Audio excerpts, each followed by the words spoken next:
तो शुरुआत में ही पूछ सकते हैं। फिर मैं शुरुआत करता हूँ। चलिए, कोई सवाल नहीं है किसी को? देखिए, मैं आज डेरिवेटिव का बेस क्लास करूँगा, ठीक है। पहले तो बेसिक्स को समझ लीजिए। मैं डेरिवेटिव के बेसिक्स को 3 तरह से क्लियर करता हूँ। उसमें से एक तरीका आज आप लोग समझेंगे और बहुत धीरे धीरे चलूँगा। देखिए, जो आपकी लाइव इंट्राडे क्लासेस होती हैं, मतलब वीकेंड के बाद जो क्लासेस आप लोगों की रहेंगी, वो किस तरह से होंगी। इंट्राडे के सेशंस को डिस्कस किया जाता है, वहाँ पे थोड़ा मैं तेज़ रहता हूँ। कारण क्या रहता है, कई सारी चीज़ें बतानी रहती हैं और समय। सचिन जी, मिक ऑफ रखिए। सभी लोग अपने मिक ऑफ रखेंगे, ठीक है। मिक और कैम आप लोगों की जिम्मेदारी है, ऑफ रखना है। तो बड़े आसानी से धीरे धीरे मैं बताने की कोशिश करूँगा कि ऑप्शंस को समझते कैसे हैं। एग्जाम्पल के साथ जाएंगे तो बहुत आसानी हो जाएगी समझने में, ठीक है। तो मैं कोशिश यही करूँगा कि मैं आपको किसी एक उदाहरण से लेकर जाऊँ और कॉन्सेप्ट से जोड़ दूँ, और वो इतना रिलायबल होना चाहिए कि प्रैक्टिकल जब भी आप लाइव मार्केट में ट्रेड करने बैठें तो आपके माइंड में सेट होना चाहिए यही एकमात्र एग्जाम्पल, और सारी चीज़ें लगभग लगभग वहीं से क्लियर हो जाएं, ठीक है।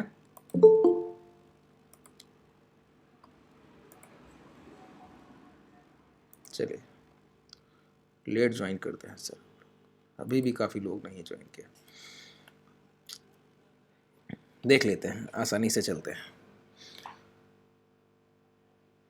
अगर ऑप्शंस को समझना हो, डेरिवेटिव को समझना हो, तो क्या ज़रूरी है? पहले तो उसकी हिस्ट्री को समझ लेना ज़रूरी है। अगर मैं आपसे पूछूं कि इस बाज़ार में ऑप्शंस की ट्रेडिंग की ज़रूरत कैसे महसूस की गई होगी, कारण क्या रहा होगा। हालांकि तरीका काफ़ी रिलायबल है, समझने लायक भी है, लॉजिकल भी है।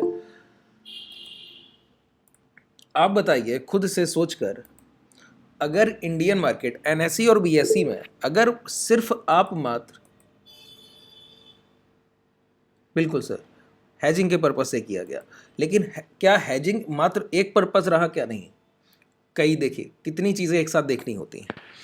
हम लोग जो ऑप्शंस को ट्रेड करते हैं ना, वो एक यूरोपियन सेगमेंट है, एक अमेरिकन सेगमेंट है और एक यूरोपियन सेगमेंट है। हम लोग क्या करते हैं, यूरोपियन सेगमेंट को कॉपी पेस्ट किया हुआ है। क्या कारण है, तरीका क्या होता है इसका? हम लोगों का एक वीकली या मंथली एक्सपायरी होता है, किसी भी ऑप्शन का वीकली या मंथली एक्सपायरी हम लोग ट्रेड करते हैं। तो कॉन्ट्रैक्ट के एक्सपायर होने का एक दिन है, वो डिसाइड पहले से तय किया गया है। अमेरिकन सेगमेंट ऐसा नहीं है, आप किसी भी दिन किसी भी कॉन्ट्रैक्ट को क्लोज कर सकते हैं।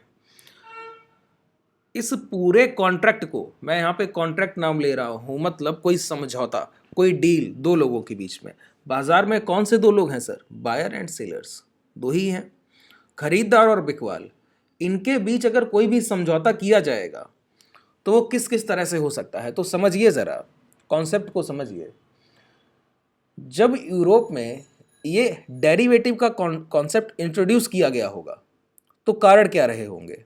जैसे आपका बाजार है, निफ्टी और बैंक निफ्टी आप लोग बेसिक ट्रेड करते हैं, लगभग ज़्यादातर ट्रेडर्स प्रेफर करते हैं, मैं भी बैंक निफ्टी ही प्रेफर करता हूँ। अगर निफ्टी और बैंक निफ्टी को ट्रेड करने के लिए ऑप्शंस ना हो, डेरिवेटिव्स ना हो, तो क्या ट्रेड करना संभव होगा? नहीं होगा, सीधा सा आंसर है। क्योंकि आप इक्विटी की तरह उनको नहीं खरीद सकते, या तो फ्यूचर के थ्रू जाएंगे या फिर ऑप्शंस को ट्रेड कर पाएंगे। अगर अपने बाजार में सिर्फ जितने भी लोग आप लोग क्लास में हैं, सबके इस बाजार में आने का एकमात्र कारण जरूर कहीं ना कहीं रहा होगा डेरिवेटिव, ऑप्शंस ट्रेडिंग। और अगर ये नहीं भी रहा तो बाजार में आने के बाद यही एक कारण रह गया ट्रेडिंग का। इक्विटी में कितने ही कम लोग हैं जो इंट्राडे ट्रेड्स करते हैं। अब सोचिए कि मैं आपसे बात करूं 19वीं शताब्दी से अभी तक की, तो उस समय, आज तो सारी चीज़ें ऑनलाइन हैं तो आप काफ़ी चीज़ों को आसानी से समझ ले जाते हैं। वो जब समय रहा होगा तब आपको एक दिन पहले पता लगेगा, न्यूज़ आएगा पेपर में कि कितना स्टॉक का प्राइस चल रहा है। उसके बाद आपको फिजिकल डिलीवरी भेजी जाएगी, आप भेजेंगे कि हाँ ये शेयर खरीदना है, वहाँ से फिजिकल डिलीवरी आपके पास आएगी। तो बाजार में ट्रेड करना आसान नहीं था, लिक्विडिटी को लाना, मतलब बाजार में पैसे को अट्रैक्ट करना आसान नहीं था, कभी भी नहीं रहा। ये पहला समय है जब हो गया है, कभी भी नहीं रहा। बाजार में रिटेल को बुलाना पार्टिसिपेशन के लिए आसान नहीं था। क्यों? इक्विटी के शेयर क्या सोचकर खरीदे जा सकते हैं बताइए। अगर आपको पीएनबी, अभी यहाँ पे लिखा हुआ है, अगर आपको पंजाब नेशनल बैंक खरीदना है तो कहीं ना कहीं ज़रूर आप माइंड में सोच कर बैठेंगे कि लॉन्ग टर्म के लिए जाना है, बड़े समय के लिए इन्वेस्टमेंट करना है। अगर बाजार में मात्र इक्विटी में ट्रेड किया जा सकता तो मैक्सिमम ट्रेडर्स इन्वेस्टमेंट के पर्पज से आते। ट्रेडिंग के पर्पज से कौन आने वाला है? कोई नहीं। इसी कॉन्सेप्ट को लेकर डेरिवेटिव को डिजाइन किया गया, क्या कि रिटेलर्स को अट्रैक्ट करना है, बाजार की तरफ बुलाना है, देखने में ऐसा लगे कि बहुत ज्यादा प्रॉफिटेबल है, मात्र देखने में ऐसा लगे, लेकिन हो प्रोफेशनल। कोई ऐसा कॉन्सेप्ट जो देखने में ऐसा लगे कि बहुत ज्यादा अट्रैक्टिव है, आप रिटेलर्स खींचे चले जाते हैं ऑप्शंस को देखकर। क्यों? आपको लगता है पैसा 10 गुना, 20 गुना, 50 गुना, 100 गुना तक हो जाएगा, लेकिन प्रोफेशनल्स जानते हैं उसको कैसे डील करना है। तो किया क्या गया, निफ्टी और बैंक निफ्टी, सबसे लिक्विडिटी कहां होगी बताइए? एक पर्टिकुलर स्टॉक, जैसे कंपनी चल रही होगी वैसे चलेगा। तो एक इंडेक्स, कई स्टॉक्स को मिलाकर जो एक इंडेक्स तैयार किया गया, वहां पर पैसे की आवाजाही बढ़ाने के लिए, लिक्विडिटी को बढ़ाने के लिए डेरिवेटिव को इंट्रोड्यूस किया गया। कैसे? बताया गया कि जैसे अगर आपको लगता है कि आज बैंक निफ्टी का भाव 18,269 दिख रहा है, यहाँ पर 18,269, अगर इतना बैंक निफ्टी का भाव है, और अगर आप सोचते हैं कि अगले 7 दिन में, मतलब 5 ट्रेडिंग सेशंस टोटल 7, एक एक्सपायरी से लेकर दूसरे एक्सपायरी तक, बाजार का भाव 18,000 के नीचे होगा, तो आप एक बिड कर सकते हैं, क्या कि 18,000 का पुट ऑप्शन बाई कर सकते हैं। ये एक बिड कर सकते हैं। इस बिड को कैसे समझा जाए कि मैंने ये किया क्या है, तो चलिए समझते हैं। क्या एक, अगर आपको बिड करना है कि बाजार आने वाली एक्सपायरी तक 18,000 के नीचे ट्रेड कर रहा होगा, तो आप क्या कर सकते हैं? 18,000 का पुट ऑप्शन बाई कर सकते हैं। इसका मतलब क्या है? आप कोई एक समझौता कर रहे हैं, आप एक डील कर रहे हैं, कॉन्ट्रैक्ट कर रहे हैं, क्या कि आने वाली एक्सपायरी तक बाजार का भाव 18,000 के नीचे होगा। तो कोई भी डील अगर की गई होगी तो वहां पे दो लोग होंगे, कौन? बायर और सेलर।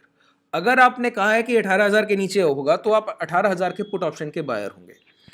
कोई एक उसी पर्टिकुलर स्ट्राइक प्राइस का सेलर होगा बाजार में, वो क्या कर रहा होगा? 18,000 का पुट, आपने कहा ना कि 18,000 के नीचे होगा, उसने कहा ठीक है।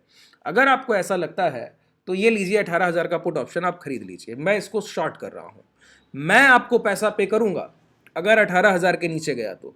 आप पूछेंगे कितना? वो कहेगा 18,000 के जितने पॉइंट्स नीचे तक आएगा, तो जितना लॉट है, 50 लॉट साइज है आपका, तो मान लेते हैं 17,950 आता है, तो 50 पॉइंट्स प्रॉफिट मेरी तरफ से। 17,500 आता है तो 500 पॉइंट का प्रॉफिट मेरी तरफ से, और 50 का लॉट है, उसको इंटू कर लेंगे तो आपका जितना पैसा बनेगा आप समझ लेंगे। सेलर क्या कह रहा है? आपकी बिड के अपोजिट बिड करता है एक सेलर। अगर आप 18,000 का पुट ऑप्शन बाई कर रहे हैं, आपका मानना है कि 18,000 के नीचे बाजार आने वाला है, सेलर आपके बिल्कुल अपोजिट बिड कर रहा है, वो आपको अलाउ कर रहा है कि आप कोई बिड कर पाए। ठीक है, अब इस बिड एंड आस्क के पूरे संयोग को समझ लेते हैं। चलिए एक एग्जांपल बताता हूं आपको। जैसे काफी लोग यहां पर होंगे जो कहीं ना कहीं किसी ना किसी रूप में किसानी से जरूर जुड़े रहे होंगे अपने समय में, अभी नहीं तो देखा होगा सर।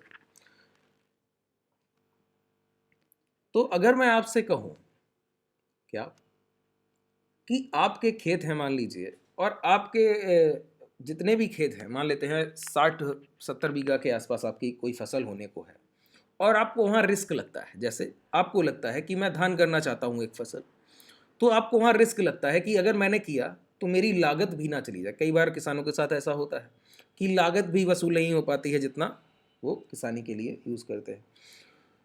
उस कंडीशन में जब आप अपने धान की फसल की बुआई कर रहे हों और जब आपको श्योरिटी ना हो क्या कि 6 महीने या 4 महीने 5 महीने जितने भी समय के बाद वो फसल तैयार होगी, तो मुझे क्या जितना मैं रेट चाहता हूँ उतना मिलेगा या नहीं, श्योरिटी नहीं है। वो उस समय आपके खेत में फसल हुआ होगा, कई और किसान के खेत में हुआ होगा, तो सप्लाई बहुत ज़्यादा हो जाती है एक फसल के ख़त्म होने पर और डिमांड कम रह जाती है, तो रेट गिर जाते हैं। इस कंडीशन में आपके पास कोई एक कंपनी से ऑर्डर आए और वो कहे कि आपके कितने बीघा का फसल है, तो आप कहेंगे लगभग 70 बीघे का फसल है सर। तो वो कहे कि क्या हो अगर मैं आपसे अभी एक डील करता हूँ। क्या कहेगा? अभी मैं आपसे एक डील करता हूँ, आपके इस 70 बीघे के चक में जितना भी फसल होगा मैं उसका पहले से एक अमाउंट तय कर देता हूँ कि प्रति क्विंटल मैं आपको क्या पे करने वाला हूँ पहले से, अभी से। अब 5 महीने बाद क्या रेट होगा पता नहीं, आज तय कर लेते हैं, कॉन्ट्रैक्ट कर लेते हैं कि आपकी जितनी भी फसल होगी मैं ही खरीदूंगा, आप मेरी कंपनी को पूरा डिलीवर करेंगे, जो भी होगा उसका रेट भी आज ही तय कर देते हैं। अब आपके पास श्योरिटी है क्या? आपकी फसल अब बर्बाद नहीं जाएगी, आपको पहले से प्रति क्विंटल रेट तय कर दिया गया है और आपने अभी फसल की बुआई भर की है। उस कंडीशन में एक किसान के पास श्योरिटी है क्या कि फसल का एमएसपी जरूर मिलेगा, न्यूनतम जितना भी लागत मूल्य है वो उससे ज़्यादा कहीं आपको कोई कंपनी देने को तैयार होगा और आपको श्योरिटी होगा कि ये क्या है, एक कॉन्ट्रैक्ट। तो कॉन्ट्रैक्ट में क्या लिखा गया होगा बताइए। अब आप समझिए कि वो किसान और सामने एक कोई कंपनी का कोई एम्प्लॉय है या कुछ जो भी उसको रिप्रेजेंट कर रहा है वो बैठा है और दोनों के बीच ये समझौता होना है। समझौता बाजार में भी हो रहा है, तो कोई कॉन्ट्रैक्ट होना है। तो कॉन्ट्रैक्ट किस तरह से किया जाएगा? अब लिखा जाएगा पेपर पे कि नहीं बिलीव है कि आप लेने आएंगे भी या नहीं आएंगे, वो कहेगा कॉन्ट्रैक्ट कर लीजिए सर, एक समझौता लिख लेते हैं पूरा। तो वो लिख कर देगा कि अगले 5 महीने बाद जितना भी इनका 70-80 बीघे का फसल है ये मुझे भेजेंगे, मैं इनको इतना रेट देने को तैयार है, और दोनों लोग साइन करेंगे और उसको वेरीफाई कर दिया जाएगा। इस तरह से अब ये कॉन्ट्रैक्ट हो गया है, ठीक है। अब कॉन्ट्रैक्ट में जानने लायक बात क्या है समझिए ज़रा। पहली बात तो ये है कि एक मूल्य न्यूनतम तय कर दिया गया है जो किसान को दिया जाएगा प्रति क्विंटल। पहली चीज़, कॉन्ट्रैक्ट किसके फेवर में दिखता है? कॉन्ट्रैक्ट फेवर में दिखता है एक बायर के। सेलर कौन है कॉन्ट्रैक्ट का? पैसा पे कौन करेगा? कंपनी की तरफ से जो भी रिप्रेजेंटेटिव है वो कंपनी का पैसा पे करेगा। वो सेलर है इस कॉन्ट्रैक्ट का, वही पैसा देगा। तय किससे कर दिया है? किसान से तय किया है। क्या तय किया है? कि आपकी पूरी फसल ले जाऊंगा साहब। किसान को भी श्योरिटी है कि अब इतना पैसा तो मुझे मिलेगा। मान लेते हैं कि धान का भाव 4,000 प्रति क्विंटल, एग्जाम्पल ले लेता हूँ कि 4,000 प्रति क्विंटल अभी है, तो उसने इसी रेट पर एक सौदा कर लिया कि इतना ही पैसा मैं आपको पे करूंगा। उस समय भाव जो भी हो उससे कोई मत लेना देना नहीं होगा, ठीक है। उस समय जो भी भाव है उससे कोई लेना देना नहीं होगा। इस कंडीशन में एक ये समझौता हुआ जिसमें लिखा गया एक, क्या देखिए मैं सिर्फ मेजर पॉइंट्स को हाईलाइट कर रहा हूँ। क्या लिखा गया होगा? एक एक्सपायरी डेट। क्यों? कि 5 या 6 महीने में फसल तैयार हो जाती है, तो अगले 6 महीने के बाद आप मुझे ये फसल डिलीवर करेंगे जो जितना भी आपके खेत में पैदावार हुई है। पहली चीज़ एक एक्सपायरी डेट है। कॉन्ट्रैक्ट में पहली चीज़ क्या होगी? एक एक्सपायरी डेट है। दो लोगों के बीच समझौता किया गया है। किसके? एक बायर है, मतलब जो खरीदना चाहता है इस फसल को, वो इसका पूरा पैसा पे करेगा, और एक सेलर है किसान। देखिए ये अलग प्रोस्पेक्टिव में बता रहा हूं, उधर सेलर वही है इंस्टीट्यूशन की तरफ से, देखने में ऐसा लगता है कि वो खरीदार है, और इधर से किसान फसल भेजेगा। दोनों चीजें क्लियर हो गई हैं। अब यहां पे समझिए, ये किसान के पास एक कॉन्ट्रैक्ट रह जाता है। क्या? 70 बीघे की फसल का एक कॉन्ट्रैक्ट है उसके पास, जिसका न्यूनतम मूल्य 4,000 प्रति क्विंटल तय कर दिया गया है। ये जो कॉन्ट्रैक्ट है ये हुआ है एक कंपनी, बहुत धीरे धीरे मैं चल रहा हूं, आप भी बहुत धीरे धीरे समझते हुए आगे बढ़िए। एक कंपनी और एक किसान के बीच हुआ। यहां पे कोई बीच में तीसरा पार्टी आपको नहीं दिख रहा है। क्यों? कॉन्ट्रैक्ट जिस दिन हुआ है मैं उस दिन की बात कर रहा हूं। क्या कह रहा हूं? कि एक किसान और एक कंपनी के बीच में ये कॉन्ट्रैक्ट किया गया कि अगले 5 महीने में इस किसान के खेत में जितना भी फसल होगा प्रति क्विंटल पहले से भाव तय कर दिया गया। अब समझिए, ये कॉन्ट्रैक्ट रखा है किसान के पास। अगर सेलर, पैसा कौन पे करेगा? कंपनी से आएगा। फसल किसको देना है? किसान को देना है। इस कॉन्ट्रैक्ट को लेके वही किसान अब अपने पूरे गांव भर में घूमे और कहे कि देखिए, मेरा 4,000 प्रति क्विंटल का रेट मुझे तय कर दिया गया है अगले 6 महीने के बाद, और ये मेरे पास एक समझौता है, डील है, पेपर है उसके। ये अगले 1 महीने बाद सिचुएशन ऐसी आए कि गांव भर में पता है कि इसका रेट पहले से तय है, और अचानक से धान के भाव में गिरावट देखने को मिले कि 4,000 क्विंटल का उसका कॉन्ट्रैक्ट है और उस धान का भाव ही बाजार में 2,000 प्रति क्विंटल आ गया है। इस कंडीशन में क्या होगा पता है? उस समझौते का वैल्यूएशन बढ़ जाएगा। जो समझौता हुआ है ना 4,000 प्रति क्विंटल का, उसका वैल्यूएशन बढ़ जाएगा। अब होगा क्या? देखिए, एक दिन कॉन्ट्रैक्ट बनाया गया और एक्सपायरी है 6 महीने के बाद। बीच में आपको समझ आएगा कि कुछ नहीं किया जा सकता है, कितनी संभावनाएं हैं इस बीच में, जरा देखिए। वहीं पे किसान के माइंड में ये आए कि मैं एक्सपायरी तक क्यों वेट करूं, अगर मैं इस कॉन्ट्रैक्ट का फायदा अभी उठा सकता हूं। कैसे?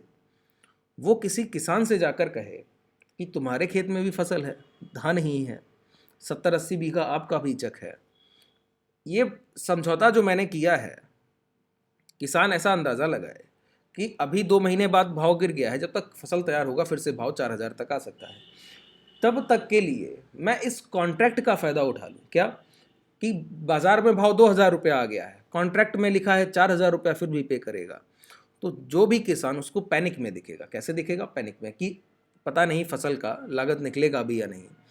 तो वो जाएगा उसके पास और बोलेगा क्या? कहेगा कि ये मेरे पास जो समझौता है ना, इसमें 80 बीघा फसल को लेकर लिखा गया है, प्रति क्विंटल 4,000 रुपया लागत देने को तैयार है। ठीक है, 4,000 रुपया लागत देने को तैयार है प्रति क्विंटल। अभी भाव चल रहा है बाजार में 2,000 रुपया क्विंटल। आप जाइए, देखिए, बहुत बड़ा एग्जाम्पल दे रहा हूं, क्यों? इन सारी चीज़ों को मैं अभी डेरिवेटिव से कनेक्ट कर दूंगा। आप जाइए, मैं आपसे एक डील कर सकता हूं। आपकी फसल होगी, मान लेते हैं कि 1,000 क्विंटल के आसपास होता है, तो आपका एक बड़ा अमाउंट वहां से आएगा जब भी ये कॉन्ट्रैक्ट पूरा होगा। तो अभी बाजार में 2,000 रुपया भाव चल रहा है, तो 2,000 रुपया प्रति क्विंटल के हिसाब से आप बेनिफिट लेके जाएंगे इस कॉन्ट्रैक्ट से। अगर आप मुझे इस पर्टिकुलर कॉन्ट्रैक्ट का 1,00,000 रुपया अभी पे कर दें, क्या कह रहा है? 1,00,000 रुपया अभी पे कर दें, तो ये कॉन्ट्रैक्ट जो है मैं आपको बेच दूंगा, उस पर्टिकुलर कंपनी को आप सप्लाई कीजिएगा अगले 4 महीने के बाद, जब ये कॉन्ट्रैक्ट का वैल्यू समय पूरा होगा, एक्सपायरी आएगी। तो अब किसान को इसमें फ़ायदा दिखेगा। क्यों? उसका 1,000 कुंटल के आसपास धान होगा। वो सोचेगा कि सामने से 4,000 प्रति क्विंटल का जब रेट मिलेगा तो 2,000 का मेरा फ़ायदा है प्रति क्विंटल, तो मेरा बहुत बड़ा वहाँ पे पैसा बचेगा। तो 1,000 तो 1,00,000 रुपया तो मात्र प्रीमियम जैसा दिखता है, चलिए इसको पे कर दिया जाए। उसने खरीदा। क्यों? उसको ये कॉन्ट्रैक्ट अट्रैक्टिव लग रहा था, लुभावना लग रहा था देखने में। अभी 4 महीना कंप्लीट नहीं हुआ है, अगले दिन उसने 1,00,000 में ले लिया है, 1,00,000 रुपया एक किसान को मिल गया, कॉन्ट्रैक्ट बेच दिया गया। बीच में ही एक जो डील हुई थी वो डील शिफ्ट हो गई है पहले से दूसरे के पास। इसी तरह कल को उसी धान का रेट 2,000 से और गिर के 1,500 आ जाए, क्या कह रहा हूं, 2,000 से और गिर के 1,500 आ जाए, वो किसान और लोगों में कहे कि ये मैंने 1,00,000 रुपए में ये समझौता किया था, जो मैंने खरीदा है, किसी ने समझौता किया था, मैंने 1,00,000 रुपए में इसका डील किया है। आज जब मैंने डील किया था तो 1,00,000 रुपया इसका पे किया था, आज 1,500 भाव है। आप चाहें तो इसको मुझसे 1.25 या 1.5 में खरीद सकते हैं। क्यों? 1,00,000 उसने लिया, 50,000 उसको मुनाफा दिखता है। तो फिर कोई किसान गांव में से तैयार हो जाता है और उसका 1.5 पे कर देता है। फिर ऐसे ही आगे एक ही समझौता है सभी किसानों के पास, अब वैल्यूएशन के साथ बढ़ता जा रहा है। अब मान लीजिए एक्सपायरी तक क्या हो, जब एक्सपायरी आने को हो, उस 4-5 महीने पूरे होने को हो, तो अचानक से धान के प्राइस में बहुत ज़्यादा बढ़ोतरी हो और भाव दोबारा से 4,000 पहुंच जाए। अब बताइए, उस पूरे कॉन्ट्रैक्ट का कोई ज़ीरो वैल्यू होगा? क्यों? बाजार का रेट भी वही है, वही आपके कॉन्ट्रैक्ट में है, कोई क्यों उसका प्रीमियम पे करेगा 1.25 लाख 1.5 लाख? मतलब कमाई कौन करके गया है? जिसने कॉन्ट्रैक्ट को सही समय पर उसका मुनाफा ले लिया, सही समय पर, कॉन्ट्रैक्ट के एक्सपायरी का वेट नहीं किया। आज फिर 4,000 मूल्य है बाजार में, तो अपनी फसल तो वो जाके डायरेक्ट बाजार में भी बेच लेगा, किसी भी गल्ला आड़त पे दे देगा सर। बात समझ आ रही है?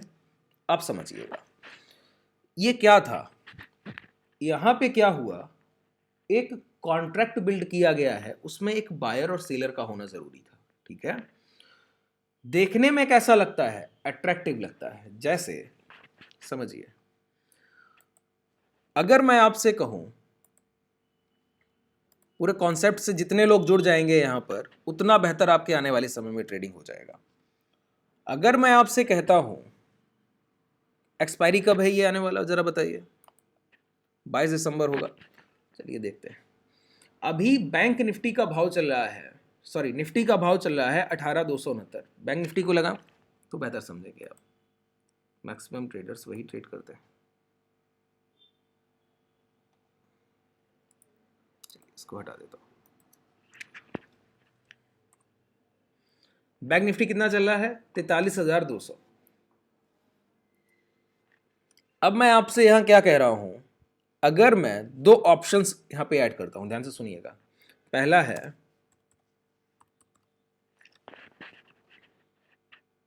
बैंक निफ्टी 44,000 का कॉल ऑप्शन, ठीक है। दूसरा है बैंक निफ्टी 44,000 का कॉल ऑप्शन हो गया, 42,700 पुट ऑप्शन।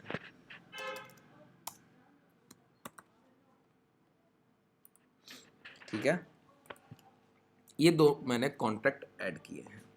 क्या लिखा है यहां पे जरा बताइए। इसमें लिखा है बैंक निफ्टी 22 दिसंबर 44,000 कॉल, मतलब ये एक कॉन्ट्रैक्ट है। क्या इक्विटी का शेयर है? क्या नहीं है। ये एक डील किया गया है किसके? बायर और सेलर के बीच में। बायर और सेलर के बीच में एक डील किया गया है। क्या डील है? अगर कोई 44,000 का कॉल ऑप्शन खरीद रहा है, यही पर्टिकुलर, तो वो क्या कर रहा है? वो कह रहा है कि आने वाली एक्सपायरी 22 दिसंबर तक बैंक निफ्टी का भाव 44,000 के ऊपर जाएगा, ये उसका कहना है। सेलर ने इस बात को सुना तो सेलर ने कहा आइए, अगर आप ऐसा सोचते हैं तो ये रहा आपके लिए एक, मेरे लिए, आपके लिए एक समझौता जो मैं आपको दे रहा हूं। इसमें क्या लिखा है?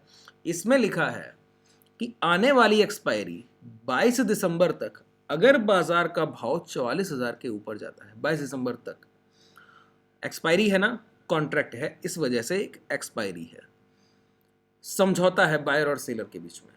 आपने सोचा कि 44,000 के ऊपर 22 दिसंबर तक भाव होगा, तो सेलर ने आपसे कहा चलिए इसको समझौते में तब्दील करते हैं, मैं आपको एक ऑफर देता हूं। क्या है ऑफर? वो कहता है अगर 22 दिसंबर तक 44,000 के ऊपर भाव जाता है तो पर पॉइंट का 1 पॉइंट मैं आपको प्रॉफिट देने को तैयार हूं।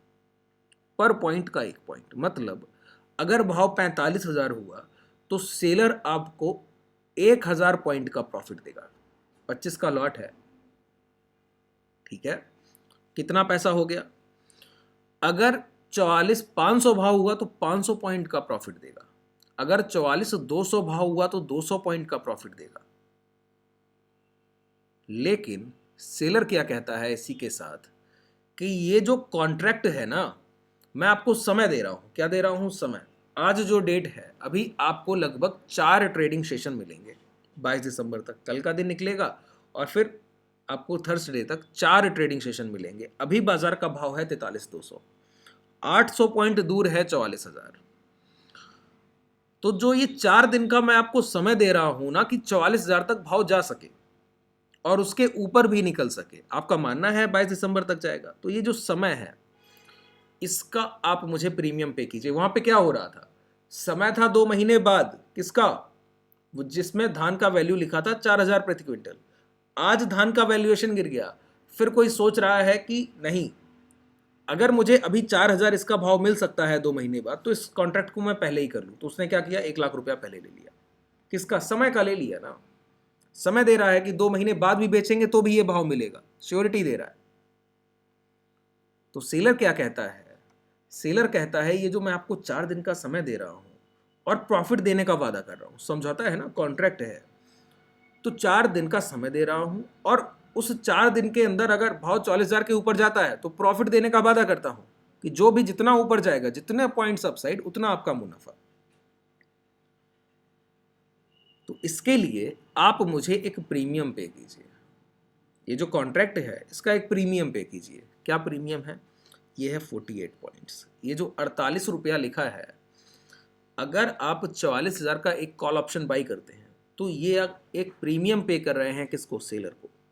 जिससे आप कहते हैं कि भाव 44,000 के ऊपर जाएगा, वो कहता है ठीक है आप मुझे 48 पॉइंट पे कर दीजिए।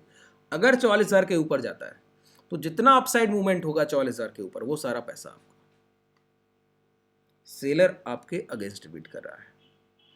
कॉन्ट्रैक्ट समझौता हुआ है बायर और सेलर के बीच में। अब समझिए, अगर 22 दिसंबर तक भाव यहां से चलने की शुरुआत करे, 22 दिसंबर तक भाव यहां से चलने की शुरुआत करे, ठीक है, ये है 44,000।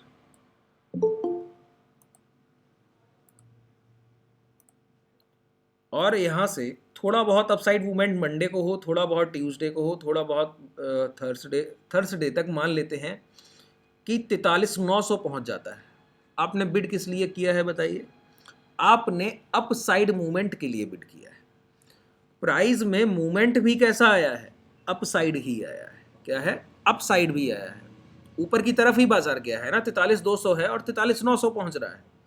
इसके बावजूद क्या होगा?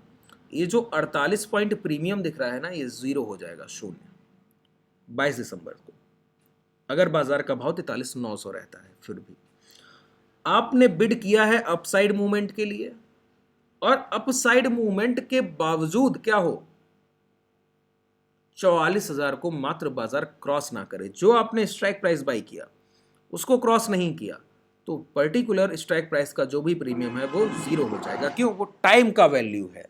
ये 4 दिन का जो समय दिया है सेलर आपको, वो उसका उसने 48 पॉइंट लिया था। कॉन्ट्रैक्ट में लिखा गया है 44,000 के ऊपर भाव जाना चाहिए। कॉल ऑप्शन, आप लॉन्ग के लिए बिड कर रहे हैं, ऊपर के लिए, और गया है नहीं, 44,000 के नीचे रह गया। कितना भी बेशक अपसाइड मूवमेंट आए, फिर भी ऑप्शन जीरो हो जाएगा। अब जरा गौर से समझिएगा, जब सेलर ने आपसे कॉन्ट्रैक्ट किया ना, तो आपको बहुत सम्मोहन यहां पर लगा कॉन्ट्रैक्ट में, क्या कि लिमिटेड लॉस है, 48 पॉइंट ही तो प्रीमियम मांग रहा है। क्या कह रहा है? सिर्फ 48 पॉइंट्स प्रीमियम दीजिए आप। और आपका सोचना क्या है? 44,000 के ऊपर जाएगा, रिटेलर अट्रैक्ट होगा। क्यों? उसने कहा है अनलिमिटेड प्रॉफिट के लिए। 45,000 जाएगा तो कहता है 1,000 पॉइंट दूंगा, 46,000 जाएगा तो कहता है 2,000 पॉइंट दूंगा, 47,000 जाता है तो कहेगा 3,000 पॉइंट दूंगा। कहता है अनलिमिटेड प्रॉफिट दे रहा हूं, सेलर कह रहा है बायर से। अट्रैक्टिव लगता है। डेरिवेटिव जब भी इंट्रोड्यूस किए गए, उसमें पहली चीज यही नोटिस की गई होगी कि अट्रैक्शन ऑफ रिटेलर्स, कि आम जनता को बाजार तक कैसे लाया जाए खींचकर। तो वो किस कारण से हो सकता है? मात्र और मात्र एक गैम्बलिंग जैसा कॉन्सेप्ट, जो देखने में तो गैम्बलिंग लगे मगर हो प्रोफेशनल। इस तरह से डेरिवेटिव डिजाइन किए गए। आपको लुभावना लगा है देखने में कि 44,000 का कॉल ऑप्शन बाई करता हूं तो मैं करोड़पति भी बन सकता हूं, हो सकता है 50,000 पर एक्सपायरी हो। लेकिन अगर आप रियलिटी के बेस पर आएंगे तो आप समझ पाएंगे कि सेलर क्यों ऐसा कॉन्ट्रैक्ट आपसे करने को तैयार था। जैसे कोई एक कंपनी आकर किसान से 4,000 का भाव पहले ही तय कर गई है, समझौता करके गई है। अब दोनों लोगों के लिए कंपलसरी है कि यह डील कहीं ना कहीं होनी जरूर चाहिए। कंपनी क्यों ऐसा कॉन्ट्रैक्ट करके जाएगी? जरूर उसके पास इनसाइडर होगा कि 4 या 5 महीने बाद पर्टिकुलर जो भी आपकी फसल है उसके प्रीमियम बहुत हाई होंगे, उसका जो भी भाव है बाजार से अभी बहुत ऊपर होगा, तो उसने आज के करंट मार्केट प्राइस पर आपसे डील कर लिया है। वही कंडीशन यहां है। सेलर जानता है आप गलत बिड कर रहे हैं, बाजार 44,000 के ऊपर नहीं जा सकता है। 4 दिन 4 ट्रेडिंग सेशन का टाइम दे रहा है। यहां पर आपके सामने 2 दिन से अप साइड से ये 43,600 से रिजेक्शन मिल रहे हैं आपको। एक दिन ये और एक दिन ये, आप देख पा रहे हैं आसानी से। ये रिजेक्शन पीरियड, 2 ट्रेडिंग सेशन का ये रिजेक्शन आपको यहां से दिखता है।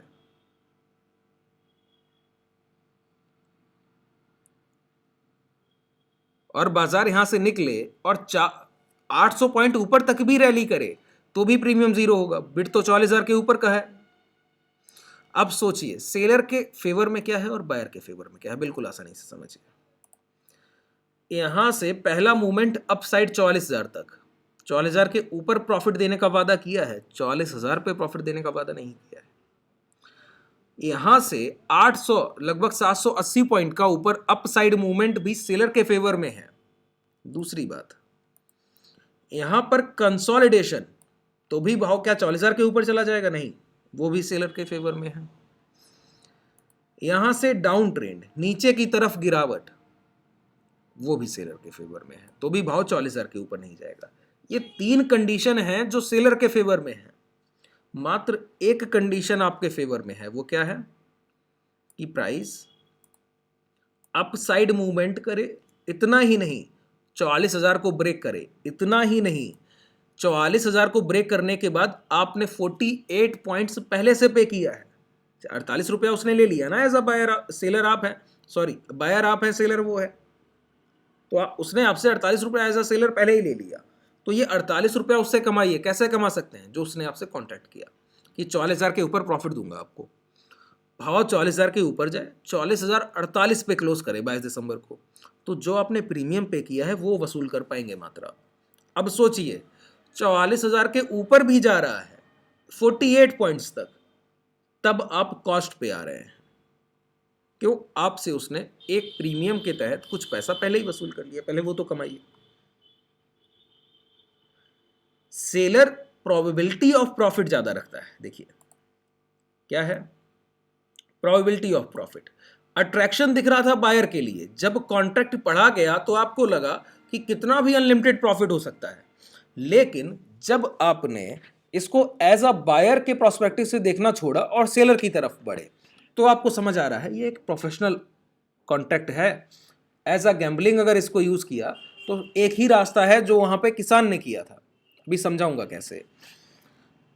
क्या कर रहा है यहां पर 48 पॉइंट्स पहले ही वसूल कर रहा है, और एक अपसाइड मूवमेंट कहां तक 44,048 तक सेलर के फेवर में, 800 पॉइंट से ज्यादा का मूवमेंट है ये।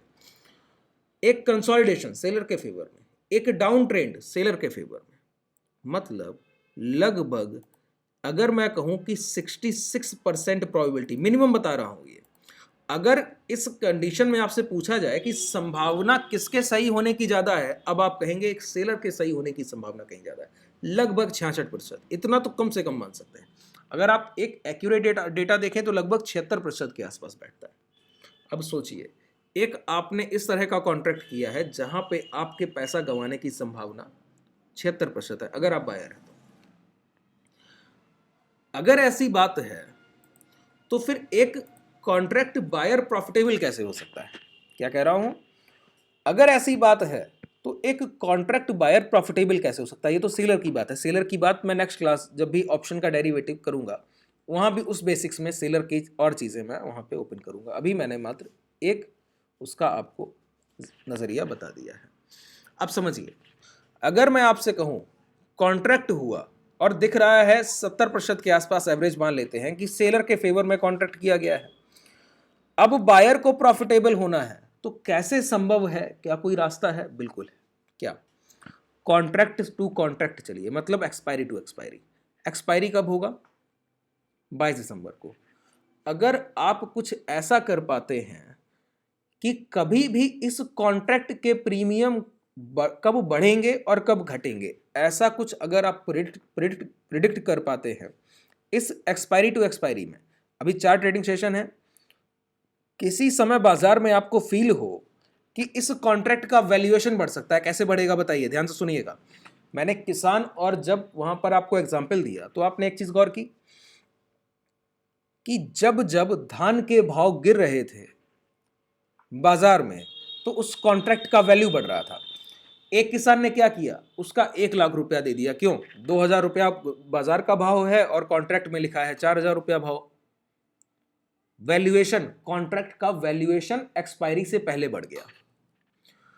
उस कंडीशन में जैसे ही आपने पहचाना कि वैल्यूएशन बढ़ने वाला है तो आपने पहले 1 लाख रुपया पे किया, किस लिए, आप समझ गए कि मैं इस 1 लाख के कॉन्ट्रैक्ट को आगे और बेच सकता हूं। ध्यान से समझिएगा, अगर आप समझ गए हैं कि आज भाव 2,000 है अब गिरावट हो रही है, 4000 से 2000 आया है, और आपको लगता है, प्रिडिक्ट पहले करना होगा, ध्यान से सुनिए, प्रिडिक्ट पहले करना होगा कि आगे क्या होने की संभावना है।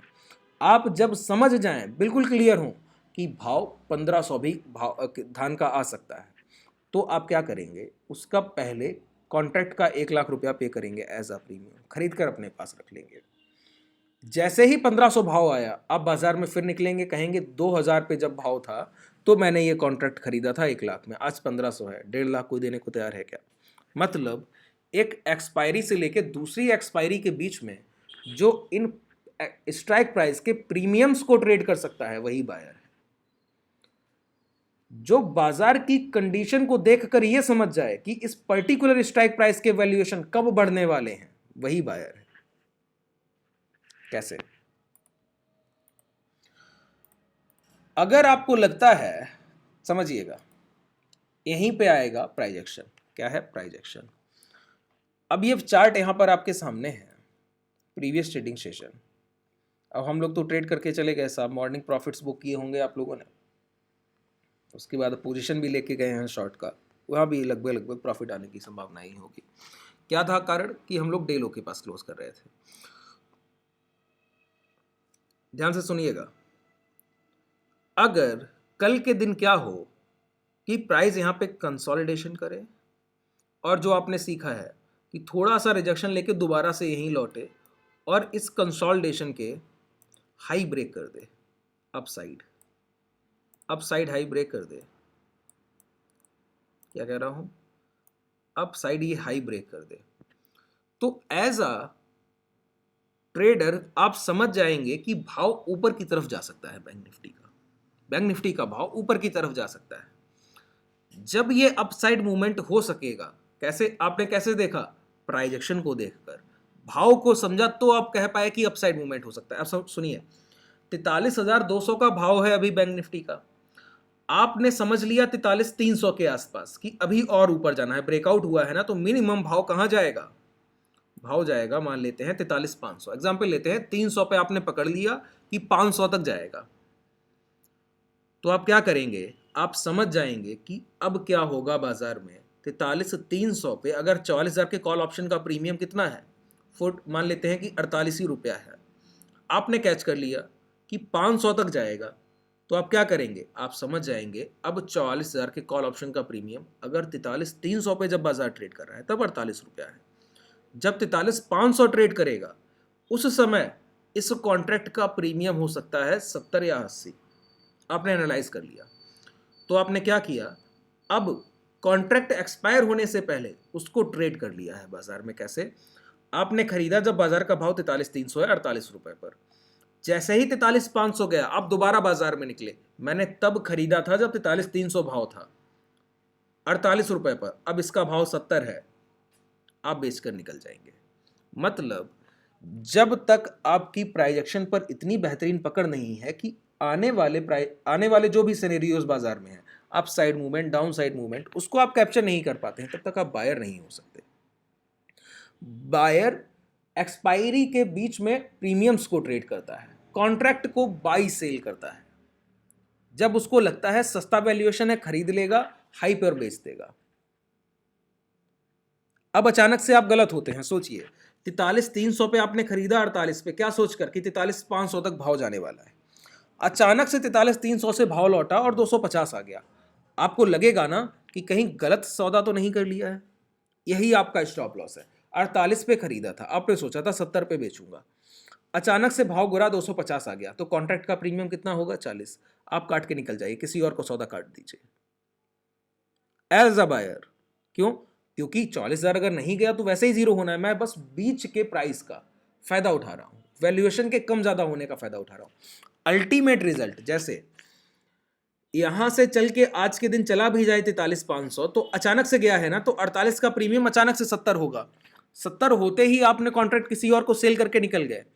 अब मान लेते हैं कि 43,500 पे अगले 3 दिन तक, आइडियल कंडीशन में मान रहा हूं कि अगले 3 दिन तक 43,500 पे ही कंसोलिडेशन हो जाए, प्राइस क्या करे? यहीं रुका रहे। अब एक दिन रुकेगा तो 70 से प्रीमियम 60 आएगा। क्यों? 40,000 अभी भी दूर है। कॉन्ट्रैक्ट में क्या लिखा है बताइए? 40,000 के ऊपर प्राइस आएगा तो प्रॉफिट देगा सेलर, और दूसरी कंडीशन में किसी में प्रॉफिट नहीं देगा।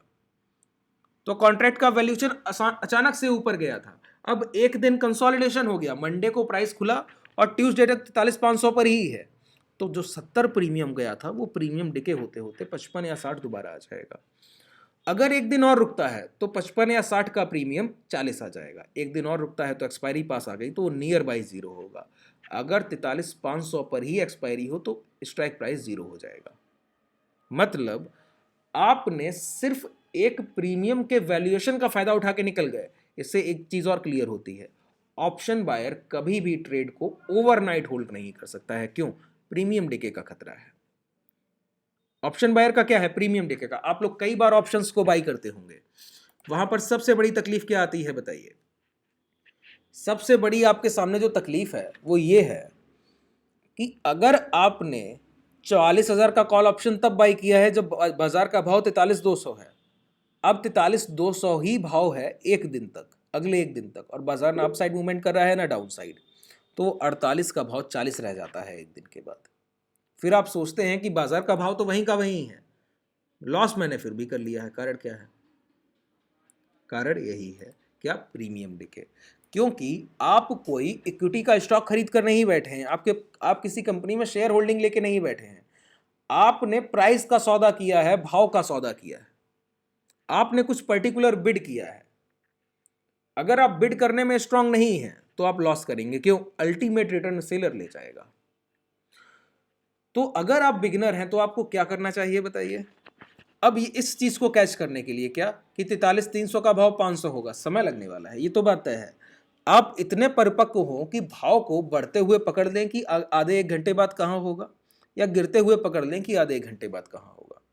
ये एक स्किल है, स्किल आने में समय लगता है। कोई भी स्किल आप जनरेट करना चाहते हैं तो उसके लिए प्रैक्टिस लगता है। जब तक स्किल आएगा और तब तक अगर आप ऑप्शन बायर ही बने रहे तो कितना पैसा आपने आज तक कमाया होगा जो बाजार को दे पाएंगे लॉसेस के रूप में? जो अभी तक दे के आ रहे हैं, नहीं दे पाएंगे। तो बाजार में सर्वाइवल सबसे महत्वपूर्ण है कि बने रहना। किस लिए? कि स्किल को डेवलप करना है तो प्रैक्टिकल बाजार, लाइव मार्केट में ट्रेड करके ही कर पाएंगे। तो अब क्या होगा, आप बायर से सेलर की तरफ शिफ्ट कीजिए। क्यों? सेलर का आपको पता है प्रोबेबिलिटी ऑफ प्रॉफिट बहुत ज्यादा है। तो बाजार में बने रहने के लिए शुरुआत हम सेलर होने से करते हैं। स्किल डेवलप होते होते एक समय वो जरूर आएगा जब बाजार कहेगा ये आपका समय है, जब आप प्राइस को कैच करने लगे हैं, प्राइस एक्शन को पकड़ने लगे, फिर आप बायर होंगे। जब उस कंडीशन में आप बायर होंगे तब आप जितना रिटर्न चाहते हैं इस बाजार से उससे कहीं ज़्यादा आपको मिलेगा। लेकिन वो समय अभी नहीं है। कब तक? जब तक आप प्राइस एक्शन में बिल्कुल निपुण ना हो जाए। मैंने एक सेलर और बायर की बात की, उससे ये तो क्लियर हो गया कि सेलर और बायर में कौन प्रॉफिटेबल किस कंडीशन में है। क्या सेलर तब प्रॉफिटेबल है? उसको इस कॉन्ट्रैक्ट से देखिए। सेलर ने तो एक बार कॉन्ट्रैक्ट करके चला गया है कि 40,000 के ऊपर भाव जाएगा तो प्रॉफिट दूंगा।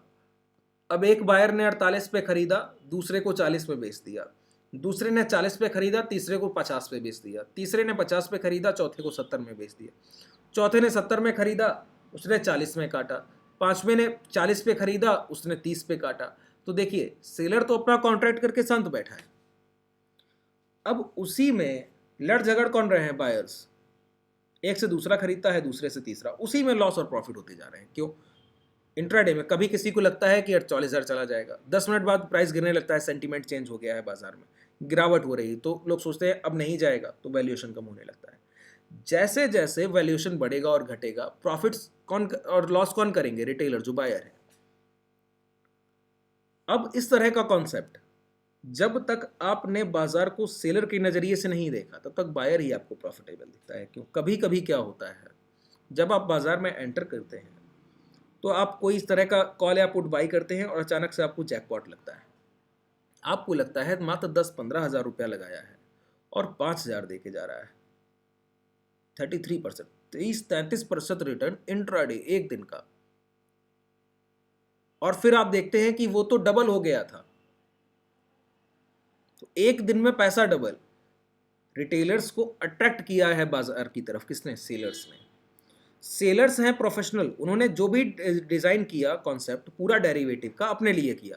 अब आपको समझ में आया प्रोबेबिलिटी ऑफ प्रॉफिट किसकी है, सेलर की ज्यादा है, अल्टीमेट अर्निंग उसकी है। अब बाजार घूमता रहे 43,200, 500, 600, वो तो एक सौदा करके बैठा है, इसके बीच में बायर्स सिर्फ लड़ते झगड़ते रहेंगे, उसका सौदा तय है। उसको तब डर लगेगा कि 22 दिसंबर से पहले अचानक से भाव 44,000 आ जाए, उस कंडीशन में उसको डर लगेगा, बाकी कोई कंडीशन है नहीं। तो प्रोफेशनल्स अपनी तरह से यूज करते हैं, क्यों, उनका तो अल्टीमेट रिटर्न है ही, एंड ऑफ द रिजल्ट क्या है, किसी भी आउट द मनी ऑप्शन का जीरो हो जाना। जैसे 44,000 यहाँ पे जीरो हो जाएगा, कितना भी 43,500 बना रहे 600, 700, 800, फिर भी ये जीरो हो जाएगा, क्यों, सौदा किया गया है 44,000 के ऊपर का, बाजार गया नहीं। यहीं पे अगर 42,700 का पुट आप बाई करते हैं 22 दिसंबर, तो क्या कंडीशन होगी, सेम कंडीशन, बस उलट दी जाएगी। क्या, अब आप सेलर से डील क्या कर रहे हैं, आपका कहना है कि आने वाली एक्सपायरी 22 दिसंबर तक बाजार का भाव 42,700 के नीचे होगा सर। तो सेलर कहता है चलिए अगर आपका कहना ये है तो ये लीजिए, एक कॉन्ट्रैक्ट कर लीजिए, क्या कि 42,700 के नीचे गया 22 दिसंबर तक तो हर पॉइंट का 1 पॉइंट प्रॉफिट, उसकी कंडीशन सेम है। लेकिन अब वो कहता है कि बाजार खड़ा कहां पर है, 43,200 पे। देखिए प्रीमियम भी उसी के अकॉर्डिंग डिसाइड होंगे जितना सेलर का रिस्क होगा। 43,200 बाजार खड़ा है, अप साइड वो आपने डील किया है 800 पॉइंट दूर, लगभग 44,800 पॉइंट्स दूर है, नीचे 42,700 दूर है 500 पॉइंट। वो कह रहा है कि कम गिरावट है और 4 दिन का समय है trading session, 4 trading session, 500 point गिरना है मात्र। तो सेलर कहेगा मेरा रिस्क ज़्यादा है, आप 88 रुपये इसका मुझे प्रीमियम पे कर दीजिए और इस कॉन्ट्रैक्ट को बाई कर लीजिए। आपका मानना है ना 42,700 के नीचे जाने वाला है, इस पुट ऑप्शन को बाई कर लीजिए। 42,500 आएगा, 200 पॉइंट प्रॉफिट दूंगा। 42,000 आया, 700 पॉइंट प्रॉफिट दूंगा सर।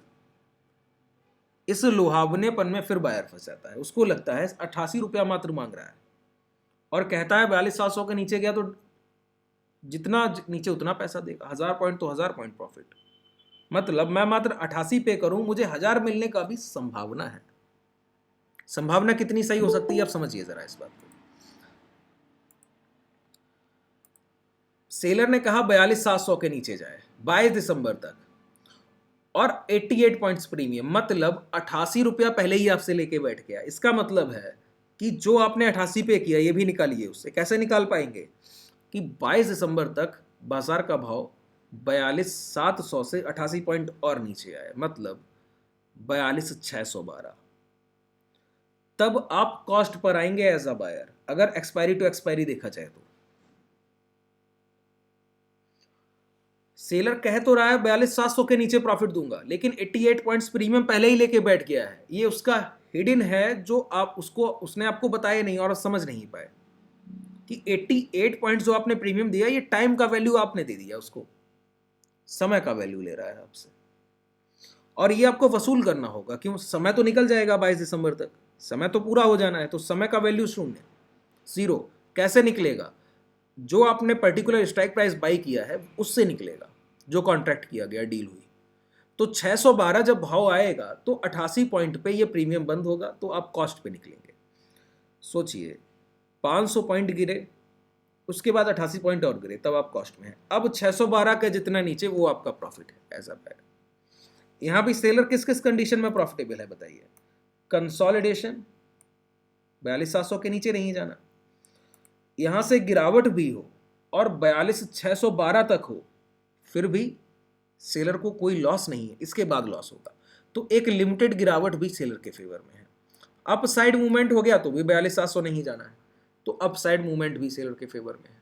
आपके फेवर में मात्र एक चीज है, क्या, बहुत तेजी से आई हुई गिरावट, कि एक दिन में ही बाजार 500,000 पॉइंट टूट जाए, फिर ये 88 का वैल्यू, अब मान लेते हैं 1000 पॉइंट टूट गया तो इसका 500 पॉइंट तो डायरेक्ट इंट्रिंसिक वैल्यू होगा, 42,200 बाजार आ जाएगा, 500 पॉइंट इंट्रिंसिक वैल्यू होगा और 88 के प्रीमियम से बढ़ गए होंगे, तो वो बाजार हो जाएगा 600-700 इस प्रीमियम पर। अब 88 पे खरीद कर 600-700 बेचा जाए तो आप प्रॉफिटेबल है। मतलब सेलर के फेवर में क्या नहीं है, अचानक से आया हुआ कोई भी एक अपसाइड या डाउनसाइड मूवमेंट, अचानक से बहुत तेजी से आया हुआ। दूसरी बात, बायर के फेवर में क्या नहीं है, बायर के फेवर में कुछ भी नहीं है, सिर्फ जो एक चीज सेलर के फेवर में नहीं है वही बायर के फेवर में है, क्या, अचानक से आई हुई अपसाइड या डाउनसाइड मूवमेंट। मतलब बायर बनने के लिए सिर्फ डाउन या अपसाइड मूवमेंट को ही कैच करना जरूरी नहीं है, वो अपसाइड या डाउनसाइड मूवमेंट बहुत तेज भी होनी चाहिए, तो आप प्रॉफिटेबल हैं। जैसे अब 42,700 तक भाव अगले 4 ट्रेडिंग सेशन में 100 पॉइंट गिरते हुए आए और 42,700 आ जाता है, फिर भी 88 का प्रीमियम होगा तो जीरो ही सर, क्यों? 42,700 के नीचे नहीं गया। तो धीरे धीरे गिरावट भी सेलर के फेवर में, अचानक से गिरावट होनी चाहिए, तो बायर एक बार विन कर सकता है। लगभग कंडीशंस जितना मैं आपको डिलीवर किया है अभी तक, मुझे लगता है सारी चीज़ें आपको क्लियर होंगी। अगर यहाँ तक चीज़ें क्लियर हैं तो बताइए, फिर मैं आगे कल की क्लास में और कंटिन्यू करूँगा।